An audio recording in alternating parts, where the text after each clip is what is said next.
जुले नमस्कार सलाम दोस्तों। 21 दिन का अनशन ख़त्म करने के बाद और फिर कल एक दिन महिलाओं के जो अनशन है उनके साथ रहने के बाद मैं फिर अपने गांव चला आया और यहाँ पर थोड़ा विश्राम के लिए। यहाँ एप्रिकॉट ब्लॉसम्स जो कि खुबानी के पेड़ों पे फूल लगते हैं उसका मौसम शुरू हो चुका है। यहाँ फूल खिलने लगे हैं, पहले पहले फूल खिल चुके हैं और बहुत ही सुंदर होता है लद्दाख के गाँव में, श्याम वैली में ये फूलों का मौसम। एक तरह से मैं इस अनशन में से अभी बाहर निकला हूँ कुछ हफ्तों के लिए और शायद फिर दोबारा बैठना पड़े और ज़रूरत पड़े तो, वरना हम 7 अप्रैल को, जैसा आपने सुना होगा, हम एक मार्च कर रहे हैं, पश्मीना मार्च जिसे कहा जा रहा है, या कभी कभी बॉर्डर मार्च। तो जैसे महात्मा गांधी ने सत्याग्रह किया उसी तरह हम अनशन कर रहे हैं। जैसे उन्होंने डांडी मार्च किया उसी तरह हम पश्मीना मार्च कर रहे हैं। वो इसलिए कि आप लोगों को ज़मीन की हकीकत दिखा सकें कि बिना संरक्षण के 6वें शेड्यूल के हमारे जो चरवाहे हैं चांगथांग में, जो कि चीन के सीमा पर हैं, उनकी हालत क्या हो रही है। वहाँ पर बड़े बड़े परियोजनाएं दसियों हज़ारों एकड़ ज़मीन ले जा रहे हैं, जबकि है बुरा नहीं। ये जो प्रोजेक्ट्स परियोजनाएं ये सोलर एनर्जी के हैं, जो कि लद्दाख की सौभाग्य होगी कि वो अपनी ऊर्जा देश से बांट सकें। मगर जिस तरह से उनकी ज़मीन ली जा रही है, उनसे बिना किसी समन्वय के आप यहाँ से ज़मीन छोड़ देंगे, उनका ये सबसे बड़ा चरागा है। तो इस तरह का जो विकास है या विनाश है, ये लद्दाख को कहीं का नहीं रखेगा।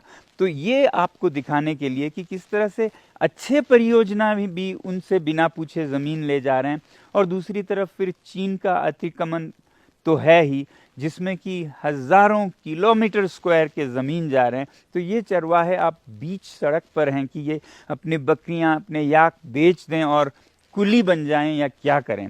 तो ये हकीकत दिखाने के लिए 7 अप्रैल रविवार को हम चांगथांग के पश्मीना मार्च पर जाएंगे।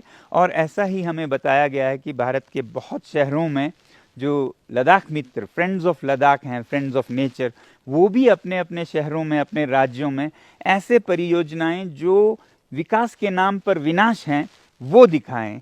तो इन मार्चेस में हम सब जुड़ें। बाकी लद्दाख के इस संकट काल में जो सबसे बड़ी खुशी हमें मिली वो ये कि देश के हर भाग से, बल्कि हर धर्मों के धर्मगुरुओं ने भी हमारा बहुत साथ दिया, और ये भारत की महानता है।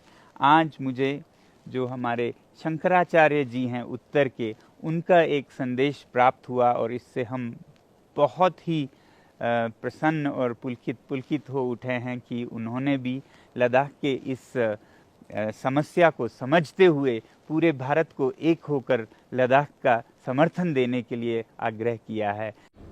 उत्तर भारत के शंकराचार्य पद पर प्रतिष्ठित होने के नाते, उत्तरामनाय ज्योतिष पीठाधीश्वर जगद्गुरु शंकराचार्य होने के नाते हम अपने उत्तर क्षेत्र की संस्कृति से अत्यंत प्रेम करते हैं, लद्दाख की संस्कृति का समादर करते हैं और वहाँ के लोगों के साथ अपने आप को खड़ा हुआ महसूस करना चाहते हैं। और इसीलिए हम लद्दाख की जनता से कहना चाहते हैं कि आपके इस आंदोलन में हम पूरी तरह से आपके साथ हैं। अनुरोध करते हैं भारत की सरकार से कि आपने लद्दाख का जो लोकतांत्रिक स्वरूप था उसको उनसे छीन लिया है। कृपया जैसे जम्मू कश्मीर में उनकी असेंबली की संभावनाएं हैं, उसी तरह से लद्दाख को भी लोकतांत्रिक स्वरूप में बने रहने दीजिए। वहाँ के लोगों की अपनी संस्कृति है, सभ्यता है, उनकी जीवन शैली है, उसमें हस्तक्षेप न करिए।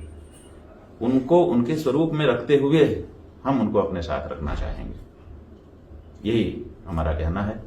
आशा है कि केंद्र की सरकार, जिम्मेदार लोग इस बात को समझेंगे और एक अच्छे भले व्यक्ति को इस तरह से तिल तिल करके मरने के लिए अकेला नहीं छोड़ देंगे। वो अगर भारत के हैं तो पूरा भारत उनका होना चाहिए ना। तो उनका मैं कोटि कोटि धन्यवाद करना चाहता हूँ। लद्दाख के लोगों की, लद्दाख की प्रकृति, लद्दाख की जो यहाँ के पहाड़ियाँ, ग्लेशियर्स, फूल, पत्ते, पशु, पक्षी, सब की ओर से आप सबका बहुत बहुत धन्यवाद करना चाहता था। मैं फिर आप लोगों से जुड़ूंगा।